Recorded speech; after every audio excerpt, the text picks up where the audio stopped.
বন্ধুরা এখন দেখে নাও বিদ্যাসাগর ইউনিভার্সিটি কেমনভাবে রসাতলে গেছে, কেমনভাবে উল্টোপাল্টা নোটিশ ছাপাচ্ছে। দেখে নাও এখানে কী লেখা আছে। Post exam notification for UG first semester examination 2025 under CCFUP NEP pattern. দেখতে পেয়েছো? ভিতরে ঢুকছি। এইবারে দেখো নোটিশটা। দেখে নাও এখানে সেই একই জিনিস লেখা আছে, notification regarding review for UG first semester examination 2025 under CCFUP NEP pattern দিয়ে দেখে নাও এখানে ফার্স্ট সেমিস্টার বলেও লেখা আছে। ভিউতে ক্লিক করো। এইবার এখানে দেখে নাও থার্ড সেমিস্টার বলে লেখা আছে। এখানে ফার্স্ট সেমিস্টার, নোটিশেও ফার্স্ট সেমিস্টার, কিন্তু ভেতরে বলছে থার্ড সেমিস্টার। মানে এটা কি করে সম্ভব? এত বড় ভুল একটা ইউনিভার্সিটির থেকে কিভাবে হয়? ইউনিভার্সিটিতে কারা বসে আছে? তারাও কি আদৌ পড়াশোনা জানে? মানে এখানে লিখছে ফার্স্ট সেমিস্টার, এখানে লিখছে ফার্স্ট সেমিস্টার, এখানে থার্ড সেমিস্টার।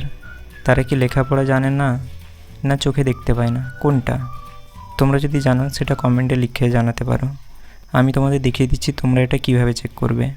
মূলত এটা হয়েছে কি, ফার্স্ট সেমিস্টারের রিভিউ নোটিশ দিতে গিয়ে তারা এখানে থার্ড সেমিস্টার দিয়ে দিয়েছে।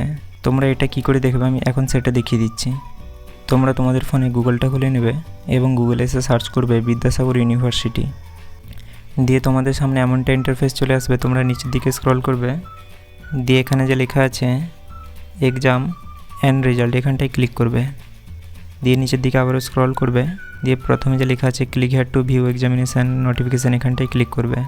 নিচের দিকে স্ক্রল করবে, দিয়েই দেখানো এই যে এটা লেখা আছে, এটাই হচ্ছে সেই নোটিশ। এবং একটু স্ক্রল করবে, এই যে ভিউ বলে লেখা আছে, এই ভিউতে ক্লিক করবে। দিলে তোমরাও দেখতে পাবে। এই দেখে নাও এখনও থার্ড সেমিস্টারে লেখা আছে। এটা কালকে ডেটের নোটিশ, আজকে হচ্ছে 19 তারিখ। এতদিন ইউনিভার্সিটি এক্সামিনেশানগুলো ঠিক টাইমে করাতে পারতো না এবং রেজাল্টগুলোও ঠিক টাইমে দিতে পারতো না। এবারে এখন এতটাই নিচে নেমে গেছে যে নোটিশও ভুল করছে। তোমরা তোমাদের মতামতগুলো কমেন্টে লিখে জানাতে পারো।